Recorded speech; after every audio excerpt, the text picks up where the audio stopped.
This is Karen with newclevelandradio.net, and it is time for Avoid the Maze. And our special guest today is in Mexico, just across the border from the United States. And we are really excited to have Malcom Wellington with us today.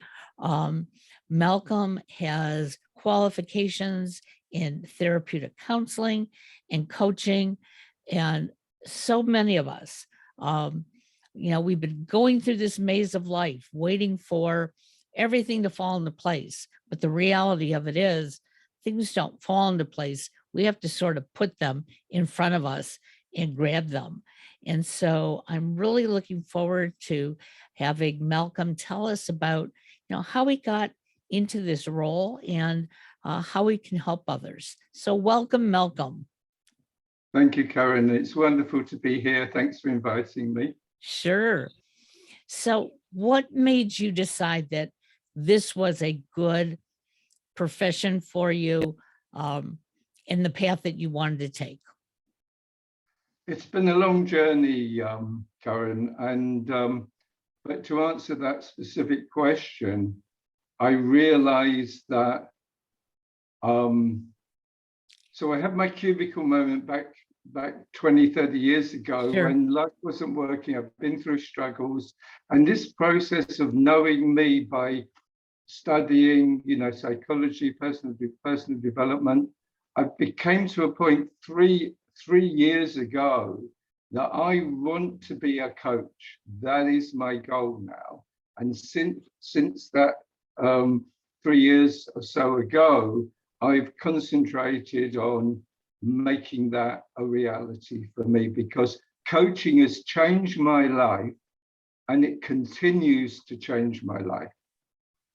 So give us an example, because I've been working with a number of coaches for the past couple of years, and they really are one of my main focuses on this podcast, because it's not a career that many of us would have thought about 20, 30 years ago. Mm-hmm. We went to a therapist, we went to a psychiatrist, maybe the HR developers in our corporations, took on part of that role. But in the last 10, 15 years, many of us have come out of the woodwork and have said, my mentor coach has helped me through looking at life a little differently. And mm-hmm. now I want to share that with someone else. So was there a key moment that directed you here? I think it was my journey around, I didn't know who I was for many decades. I didn't know who I was. I didn't know how to be a father. I didn't know how to be a husband. I didn't know how to be a man, because I didn't know. So as I've gone on that journey to find out knowing myself more. So right now I know myself better than I ever did. It's still a work in progress. Sure. But also living and being true to that and being more authentic. So not hiding, we've all been wearing masks long before COVID, hiding ourselves from ourselves and from others, because, for me, it was, I want to be liked because I didn't feel good enough. So the version one of me, I kind of created a reality from the energy I was putting out from, I'm not good enough type thing, to now I am good enough. And I'm and in the process, I'm being me. I'm not hiding anymore.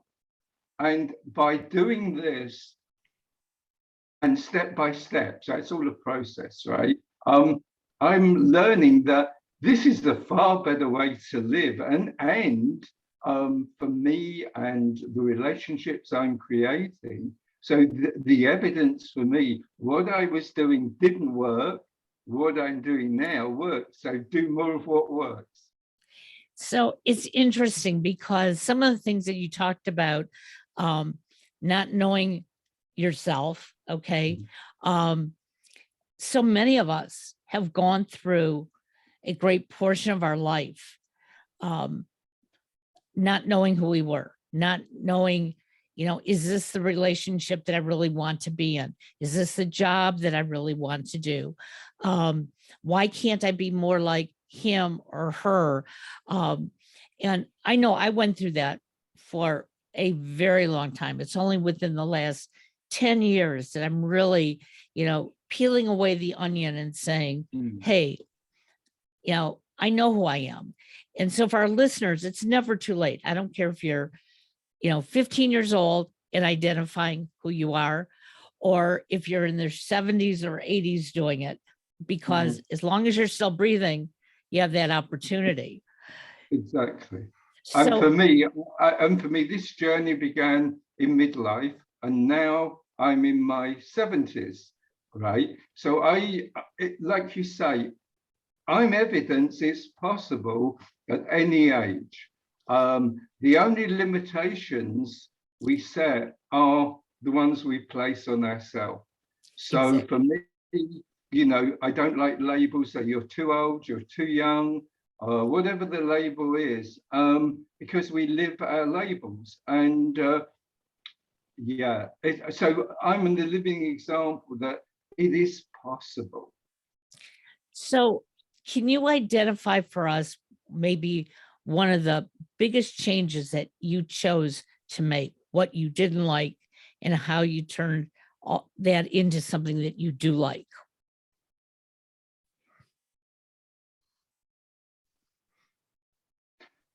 I think both for me, when I talk about knowing myself, I knew I okay, so when we're children, the first 7 years of our life are very influential. We Right. listen to the parents, our caregivers, and I believe two things as a child that I carried around with me for decades. Number one, based on, my father was very authoritarian, judgmental. So I learned that number one, nothing I ever do is good enough. And the world is unsafe. I'm on my own here. I can't trust anyone. So so when I say I don't know myself, I didn't know my true self. I only knew what I believed about myself and the world, the story we tell ourselves. And I told that story, which was a lie. I learned that. I wasn't born like that. So now I know a different, more empowering story, a more truthful story, and I live from that place. And it's very, very freeing and liberating. And it's like you throw off the chains. You put yourself in a prison. The Right. prison, the mind, and it's all unconscious. We don't set out to do this, right? But it's this program that from childhood. So the biggest change for me, I think, is as it is a process. Just one thing. Recognize, for example, your listeners today. How many times during the day become aware of the way you trash talk yourself? The Absolutely. things you say in your mind, are they serving you or are they doing you a disservice?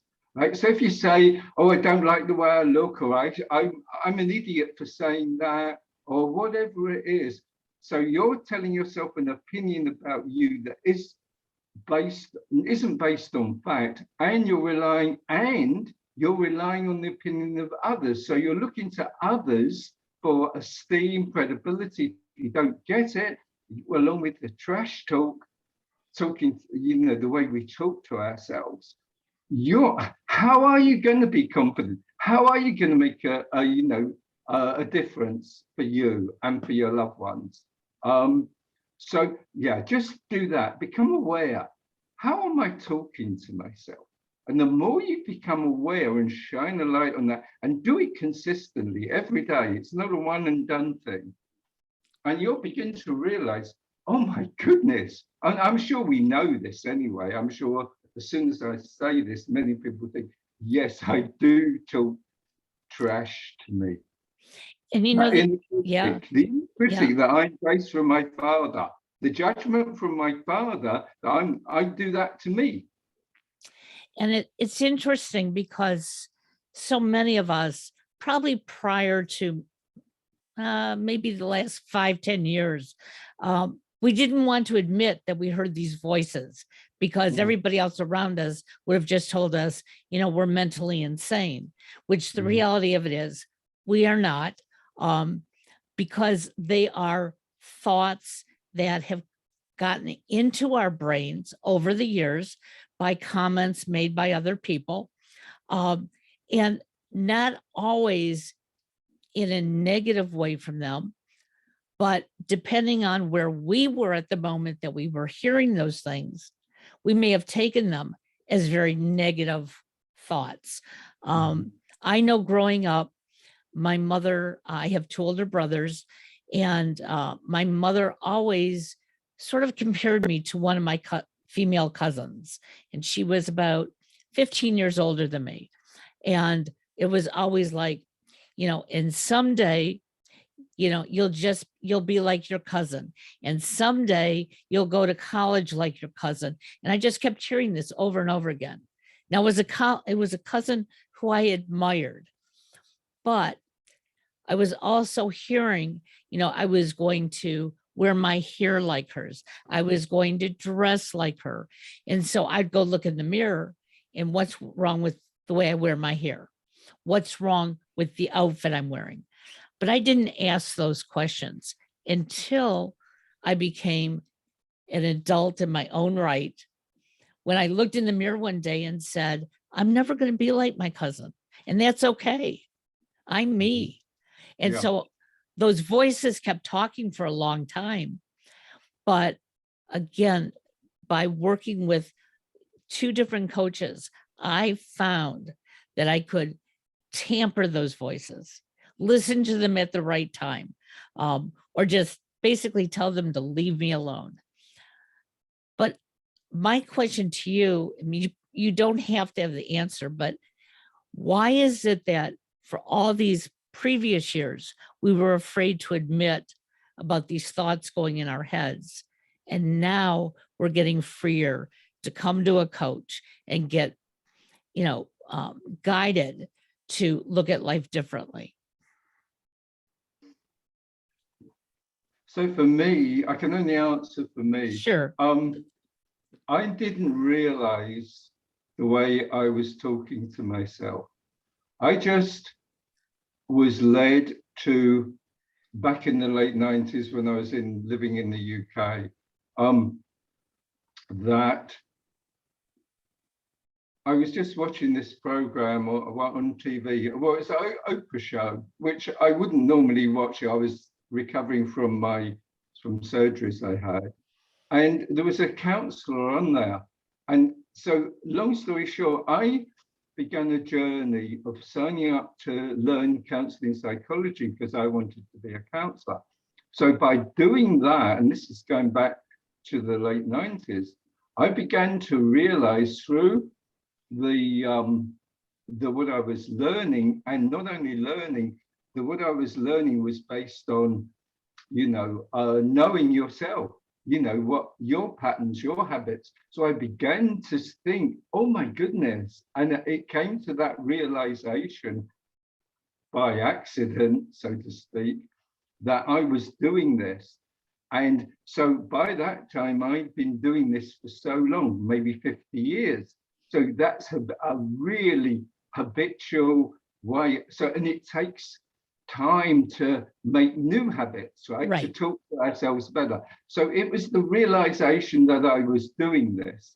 So once we have an awareness of of what's going on here, then we can begin to change it. So once we shine a light on it, by whatever means, by today, it could be someone just listening to this and thinking, oh my goodness, I do that.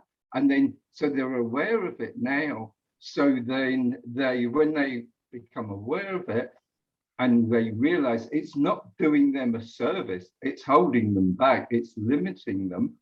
So then maybe they have a desire, I want to change this, and I can change this, because what we learn, we can unlearn or replace old habits with new, more empowering habits. I don't know if that answers your question. It seems a long-winded answer. No, that was a very good answer. And it really goes back to this phrase that a lot of people like to use, well, you can't teach an old dog new tricks. Right. And number one, we're not old, we're not old dogs. Yeah. This old dog learned new tricks.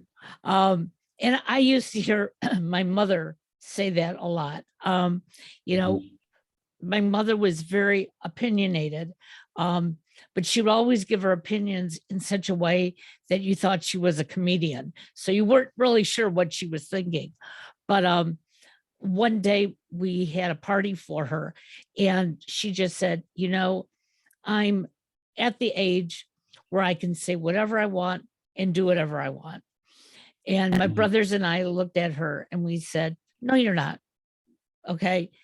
Age doesn't give you that privilege, but what age gives you the privilege of is digging deep inside of you, doing the right things, knowing the difference from right and wrong. And that's what I love so much about what you're talking about here, is getting to know who you are, because we get to know who everybody else is in the room. But the same questions we ask them, we don't ask ourselves. And if we would, I think we would be healthier in the long run. Yeah. And maybe the reason we don't is because there's part of us that doesn't want to go there. It feels scary, right? But yeah, because that you said that phrase, you can't teach an old dog new tricks. Is it true? No. Money doesn't grow on. What was the other one? So I grew up with big boy. So I'm a little boy, but big boys don't cry. And grow up and be a man. Well, I'm not a man, and I'm not a big boy. I'm a little kid. So I grew up believing that, right? So many men grow up that to have emotions, maybe a few tears. You've got to be strong to be a man. To be a real man, you've got to drink beer, be strong, chase women, whatever. And it's all rubbish. It's stories that we put ourselves in prison, and we don't know we're in a prison. So if we don't know we're in a prison of the mind, how can we escape? And I lived that way for years. Yeah, exactly. I know almost the exact day that I sort of broke away from who I was and who I wanted to become. And like you said, it is a process. And will I actually get there? I think once I get there, I'm going to want something different. And there's nothing wrong with that. That's part of evolving. But I remember, like you were talking about being a young child, believing that my life was going to go a certain way. I was going to, graduate high school. I was going to go to college. I was going to get married. I was going to have 3.2 kids. I don't know what you do at that point two, but I was going to have 3.2 kids. I was going to have the picket fence, and I was going to be married for eons. And sort of it happened, but not all of it. And even today, you can wake up in the morning and know that these are the things I plan on doing today, but something can change it. And if we're willing to be flexible, that's part of our growth. It's when, we bury ourselves down and go, oh no, it's snowing now. So guess what? I can't go to the grocery store. Therefore, I can't cook dinner. No, it's a snowball. What can you do? And how can you do it? So you mentioned, Malcolm, that you're living in Mexico now. You've lived in the UK. Any other countries you've lived in? So basically, I was born in the UK. I moved to Canada in Okay. 2000. In 2000, I'm in Mexico temporarily. Um, so I will go back to my home in Canada at some point in a year or two. But other countries, I never went outside the UK until a few, maybe 20 years ago now. But for most of my life, I hadn't been outside of Europe. But now I've been to many, many countries, and it's been an education. And the one thing I found is that, for example, self-esteem, not feeling good enough, that isn't just for in England or Canada. People have the same. So what's on the outside is not the same. We're all different. We're Caucasian or we're Asian but inside we're the same. We have the same emotions. We want the same things. So people are more alike than they're different. The only difference is what you see on the outside. On the inside, we're pretty much the same. That I'm so glad you said that, because like I said, when I started questioning myself, the first thing I did was, when I looked in the mirror that day, I said, why am I trying to look like somebody else? Why does my hair have to be in the style of, my best friend who I think is really good looking? And once I looked at myself and said, this is who I am, and I'm going to learn to like myself. And that all of a sudden this light bulb went on. You haven't liked yourself your whole life. You're always trying to please somebody else. And it has allowed me to grow. So I'm hoping our listeners are hearing this, because I'm seeing that in what you're talking about as well. Once you started making those changes, you actually started growing. You were able to, leave the UK, go to Canada, and I'm sure there's cultural differences between the two. And then going to Mexico, even more differences. But again, like you said, those differences are on the outside. They're not on the inside. So Correct. if you could give our listeners the most powerful piece that would help them understand, maybe why now is the time to reach out to a coach, what would that be? It's, in your heart, it's not in your head, but it's in your heart. What is it? There's something more. There must be something more to life than this. So whatever it is, whether it's in your career, in your relationships with your, significant other and all your kids, and the career you're in, whether your health, how healthy are you? Are you overweight or whatever? You realize I'd love to be, carry less pounds or have a different career or have better relationships. And when you desire, the desire over the fear is the significant one. So when you want something more than you're afraid, it gives you that drive to push through the fear and do it anyway, right? We're still afraid, but we do it because what we want is really important. And the message for me is, I'm just an average guy. I'm just like you. And if I can do it, you can do it too.